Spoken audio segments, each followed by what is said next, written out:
Welcome, everybody. Hello. Thanks so much for being here. This is Spirit Matters, your daily spiritual check-in. I'm Dal Grunga here with Achyuta Gopi and Kishore Chandra. How are we doing, crew?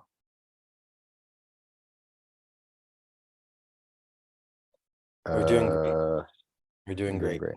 We're doing We're great. They had to convene briefly to discuss to make sure. Achyuta's like he speaks for we're both here, of we're us. here. We're sheltered. Yeah. We're sheltered. We're here. So where are we going from here? Are we? As is often, yesterday we ended somewhere that we were supposed to pick up today, and I asked someone to write it down. I don't remember, and I know that I remember what it was. she remembers. Okay, great. Yeah, perfect. That's why you're here. You remember.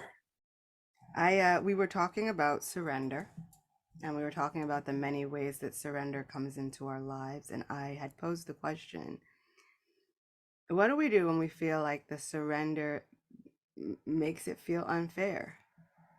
What happens when we feel like, okay, I'm surrendering. I've done all the things that I'm supposed to do. I have been the devotee that you've expected me to be, Krishna. I'm following your plan. Now, what happens when that feels like the outcome is uneven, unequal? And I brought up Moses, like he goes and leads people to a promised land that he doesn't get into. Like, what happens? How do we reconcile that? And then how do we continue on with our spiritual lives even when that happens? Does Krishna ever make it right? Are there examples of it? Like someone seems to be surrendering less but getting off easier, or someone's surrendering a lot but doesn't seem reciprocated with, and how does it doesn't seem to quite even out? Yeah. Hmm. I'll even give another example. Recently, Okay. I was reading about King Prithu in the fourth canto of Srimad Bhagavatam. King Prithu is a partial incarnation of the Supreme Personality of Godhead. Amazing king, all around great guy. He wants to perform 100 special sacrifices. He gets up to 99, and then Indra gets mad. Indra says, I'm the only one who's done this, done the 100. He can't also do the 100. And so then Indra begins to disrupt the sacrifice so many times that finally Lord Brahma tells Prithu, because they catch Indra, they keep sending him away, he keeps trying to do all the things. And then finally, Lord Brahma tells King Prithu, says, just, you should stop and also give up the idea of performing this 100th sacrifice.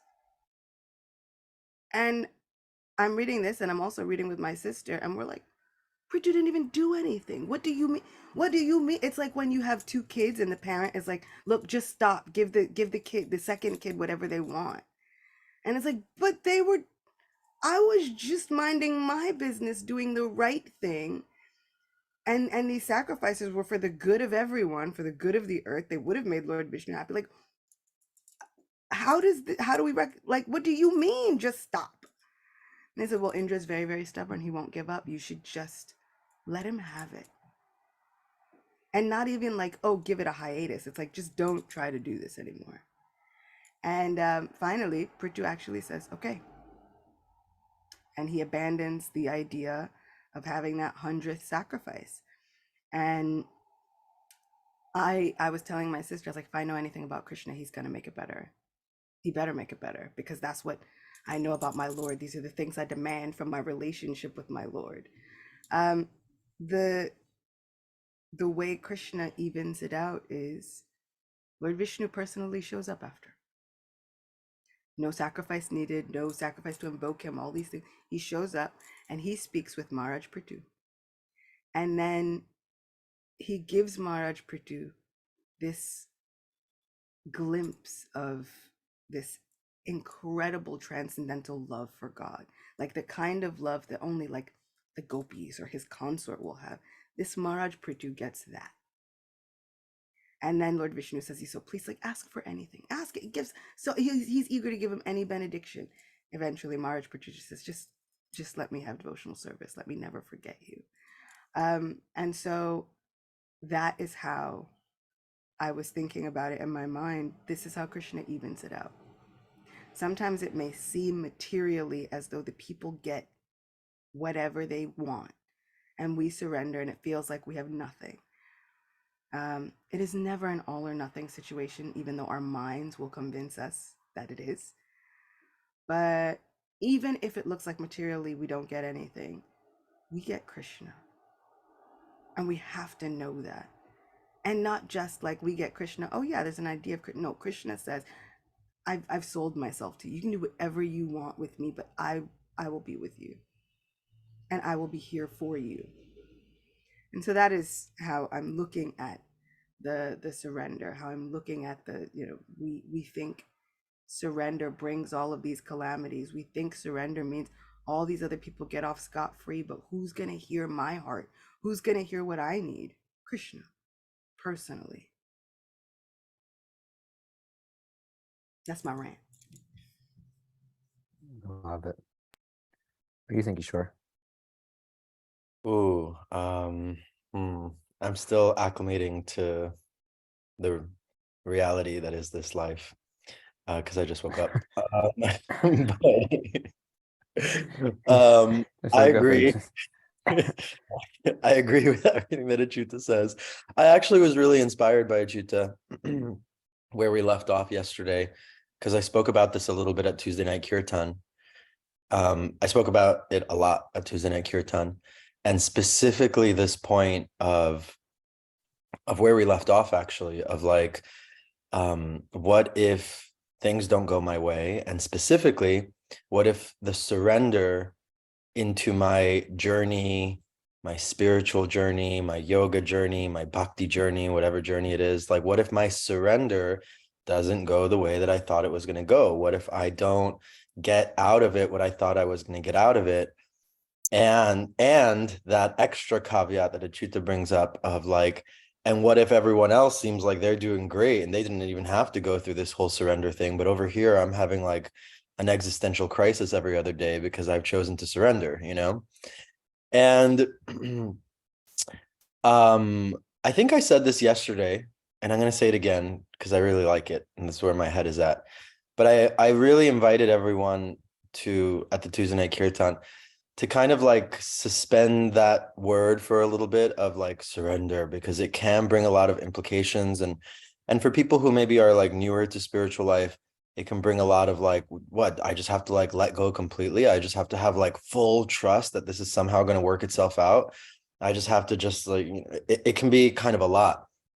And I mentioned this yesterday about it being less, well, not less, because it is a letting go, but thinking about it in terms of like, can I think about it as a stepping towards Krishna, as a stepping towards the mystery that has yet to be unraveled, as a stepping towards whatever he has planned for me, as opposed to like, I'm letting go of all of these things that may or may not have defined my identity up to now. And I think that's where it gets scary. Like all these things, all these stories and people and whatever that have helped shape who I am right now, those things are there for a reason, and those people and those experiences came into my life for a reason. But when someone is going through a sheathing process, is that the right word? Not sheathing. Sheathing is to put back into the sheath. Shedding? Shedding. Shedding? Shedding. When someone is going through a shedding. Shedding, yes. Sheathing, Like a snake. sheathing the sword. Yeah, wrong word. Shedding. So when someone is going through a shedding I was like, process, wow, Kishore's really using some weird word. I have no idea what that means, the sheathing process, but it sounds very Actually, erudite. I actually feel like I'm a little bit in a sheathing process, not a shedding process right now. yeah, While you're like, how are you doing? And I was like, because I'm going back in the cocoon. whenever I'm sheathing. That's no, how I I'm doing. I feel like I'm like Krishna. You've made me this sharp person, right? This ball of like energy and sarcastic comments, all these things. And then I'm like, and then sometimes I feel like he takes my whole attitude and he's like, and we're gonna put that away now. I'm like, what? Wait, what? Fine, fine, it's fine. It's totally fine. Yeah. I feel like today For is you, one it's of a sheath. For me, it's more like a muzzle. I'm in a I muzzling have been process. sheathed spiritually. Toots don't is know how we got- sheathing, Kishore is shedding, I'm muzzling. You're muzzled. But anyway, just to end my point here, it's that, yeah, that I think especially when people are first getting used to this idea of surrender, it can feel like a Juta saying, like, I'm giving up a lot. Like I'm really, really putting a lot on the line, in a sense. And so I've been trying to think about it more of like, yeah, okay, I am, and we can address that, in a second. We can address all that in a second. But how is this more of a me stepping towards Krishna, like me stepping towards like the great adventure that is about to come, and I like to think of it that way because it seems more cool and less scary that way. The great adventure. What about you, Danielle? What do you think? I was just reflecting about sort of the contrast sometimes between what I want and what I need. And that I think what I was hearing, Chuta, in my own journey, is that there are things that I want based off of even what I think I need. But I may not always, who's to say that I actually know what I need necessarily? I mean, I think there are some sense where you can get intuitive and listen to yourself and feel your body, et cetera, what you need. But we don't always know at times what's going to bring us what we need in terms of like how to get it and the places to find it, et cetera. And so I think that what Krishna shows us in surrender is that we're willing to trust that Krishna knows what we need. And I'm constantly being given what I need. I'm constantly being given what I need. And I think in trusting in that process, as you were saying, in this case of Prithu Maharaj, Achyuta, that Prithu was trying to perform these sacrifices in order to please Vishnu in a particular way, but what really pleases Vishnu? And what brought Vishnu closer to his heart? What brought that connection? What made that connection? It was in foregoing those sacrifices. And so he was actually able to perform a much greater service in doing that. And so yeah, I think it's just a question of, rather than trying to deny what's happening to me, to kind of just, I'm just hearing that contrast, but what I want versus what I need. And when I don't get what I want, potentially at times trying to understand how maybe at times it might be what I need. Yeah, I love that point, DG. And just one thing, I know you were about to say something, Achyuta, but I'm gonna keep it really short. And I feel like we brought this up before, but I love that Bhakti gives us like steps. Bhakti loves to give us steps and lists and all of these really well thought out kind of like plans to how we approach these like very esoteric, sometimes overwhelming things like surrender. And so, in our Bhakti philosophy exist the 6 steps of surrender, or the 6 aspects of surrender. And those are, I'll try to remember them. Those are rejecting what is unfavorable to my bhakti, accepting what is favorable to my bhakti. What is specifically on my mind right now, because we're talking about how the process of surrender can be really scary, how we're putting everything on the line. Sometimes it feels like that. How we see others, this beautiful story of Prithu Maharaj, we see others seemingly getting something that like we thought we wanted, and then our surrender kind of stops us in our tracks, like right when we feel like we're about to get somewhere. And so this third aspect of surrender is complete, full faith in the protection of the Lord. And I really like that one, especially with Dayal's point, because sometimes what I want, what I think I want, and even what I think I need will be not so great for me down the line, and will and I might perceive what I'm getting as like, oh, this is terrible. I might perceive what I'm getting out of the process of surrender as something I didn't want. But if I have that full faith that the Lord is protecting me, that Krishna is protecting me, then I can see that as, you know what, I might not understand this right now. I might not be getting what I want, but I'm going to trust that this is for my own good. I'm going to trust that this is for my protection. And I hope it makes sense later, and like, at least for me in my personal life, like, some time has passed since that, like, let's say moment, I'll look back in retrospect and be like, yes, that was 100% for my protection. Thank God that I listened to God and I didn't listen to my own nonsense, because if I would have listened to my own nonsense, who knows what would have happened, you know? And I can see now. And I think that that's what builds the muscle of looking back and being like, yeah, that was really for my protection, actually. Achuta, I cut you off. But No, it's incredibly powerful, because the same thing you're saying is the same thing that Queen Kunti is saying. And she's looking back retrospectively and saying that all of these things happened, but really you were protecting us all along, Krishna. I get it. I see it. Um,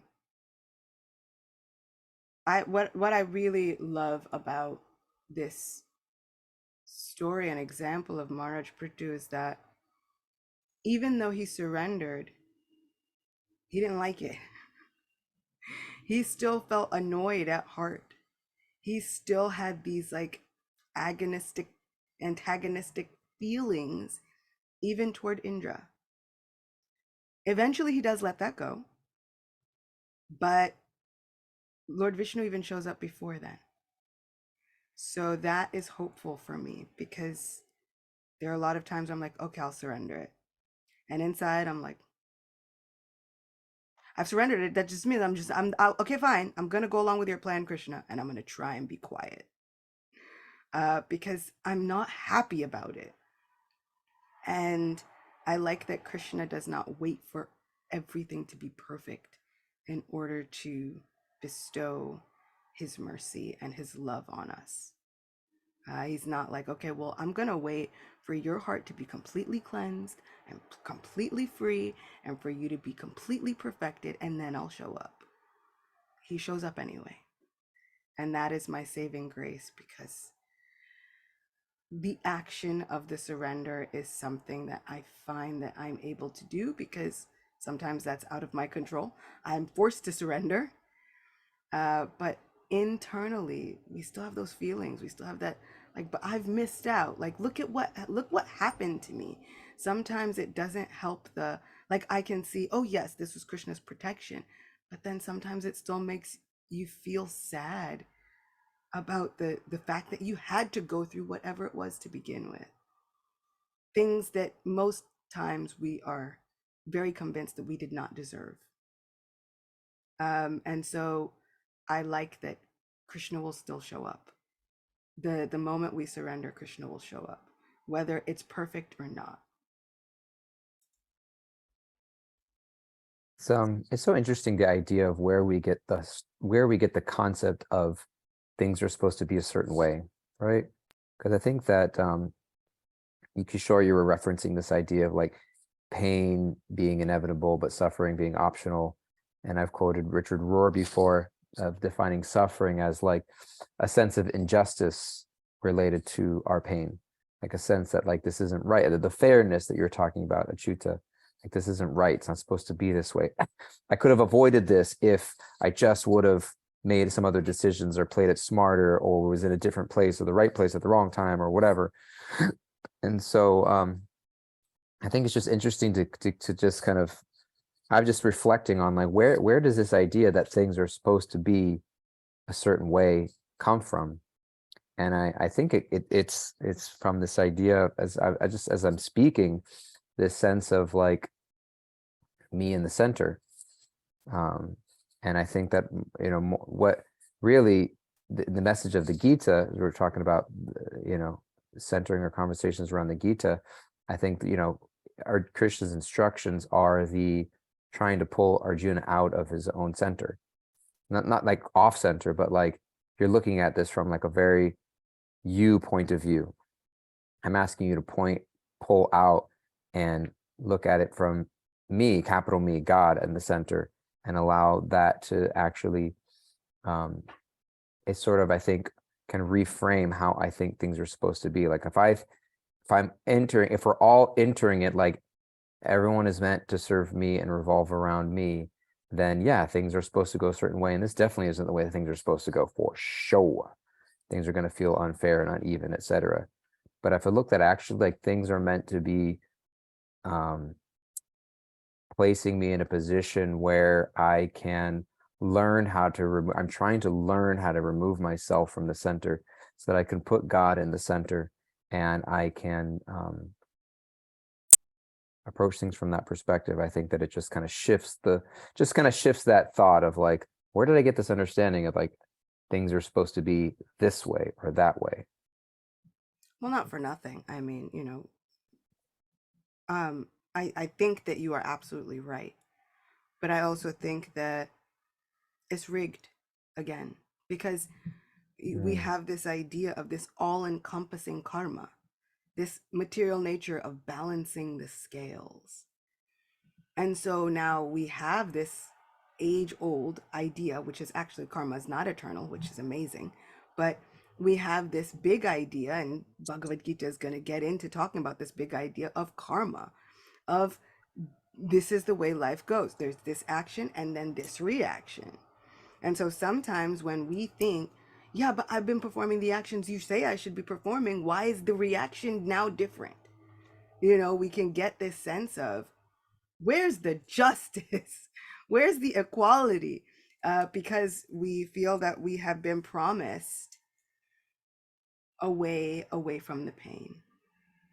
Somebody promised me a way away from this pain, and now they've lied.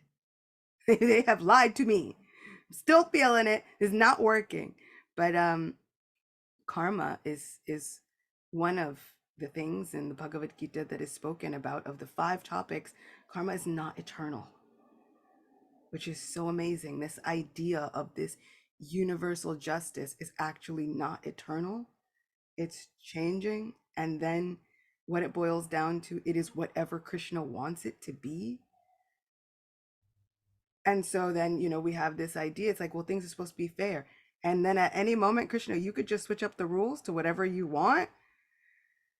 And this is why we should surrender to Krishna, because at any moment he can switch up the rules to whatever he wants. And speaking of Bhagavad Gita, like you said, he's trying to get Arjuna to stop looking at it in this narrow jiva, spirit, embodied spirit soul perspective. And he asks the same thing of Karna. Karna is another fighter. He says, "Come over to my side. Don't see it in the context of what is happening just with you. Try and step back and see the bigger picture. I can even tell you who you really are. You could be king. I'll give you everything. I'll give you whatever you want." And Karna decided that he had to work by the rules of this universe. That was more important. And ultimately, it didn't get Karna what he wanted. And so when Krishna is telling Arjuna, just abandon all varieties of dharma, all varieties of religiosity, all varieties of whatever tradition you have, come and surrender unto me, because I can switch up the rules however I want, whenever I feel like it. This is from experience. He's not saying it with an empty view of like, well, he actually is presenting this to everyone, no matter what side you're on. Just decide, it depends on whether we decide to take up his idea or not. And it's really interesting, this point, Achyuta, because I was really getting into your point. I was really nodding my head because yeah, Krishna can change everything up at any time and at any moment, and it's kind of really exciting and awesome and enticing. And I think that we function, because we're in this material situation, in this material world, we function with this presupposition that these negative feelings that we're having are bad, and that it's suffering, and that it's unfair, and these feelings of longing for the object of my affection, whether that be a person or a car or a job or like whatever, these feelings of anxiety or frustration or anger, unfairness and all this stuff. And all of those feelings come from somewhere. They come from somewhere.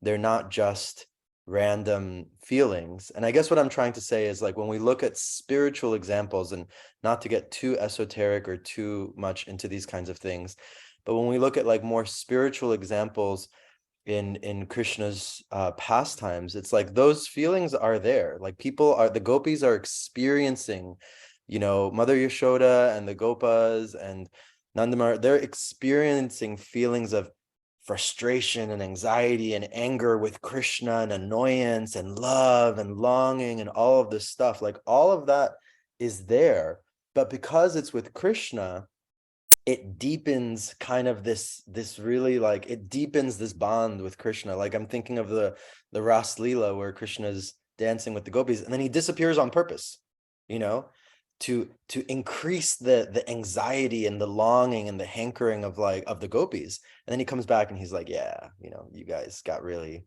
you guys thought I left for a moment. And I that really came to my mind because it's like, when we are experiencing anxiety, frustration, anger, etc., what is, I guess, a good question to ask is, what is the object of this feeling? Like, where is this feeling directed towards? Where is this anger directed towards? And if this anger or frustration is directed towards a material thing, then it's not going to get better. It's just going to continue to be angry. It's going to continue to be frustrating. It's going to continue to be anxiety inducing.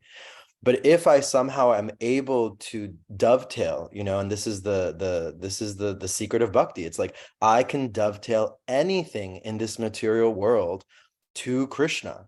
Doesn't have to be all pretty butterflies all the time. My anxieties, my frustrations, my annoyances, I can dovetail that towards Krishna. And if I dovetail that towards Krishna through seva, through, whatever, then those emotions will be purified. Not that they're just going to magically go away, but they're going to be purified because they're linked to Krishna now, and my anxiety is not about getting the car. It's about, am I going to make the darshan on time?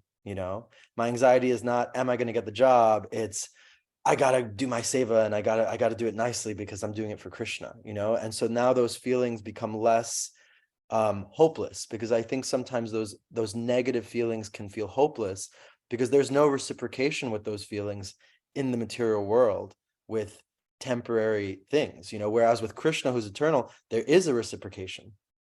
So yeah, that's what came up for me. But I think we're at time. So, we're at time. Kimberly, what you got for us to wrap it up and send us some takeaways?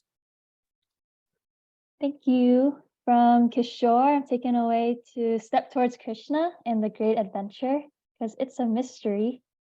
And then from Dayal, we're taken away that sometimes not getting what we want may actually be what we need, because Krishna knows what we need. And then from Achyuta, taken away that Krishna shows up the moment we surrender, whether it's perfect or not. Thank you. We're getting the people-specific takeaways here. Changing it up. Changing it up. Got any closing words from the crew here?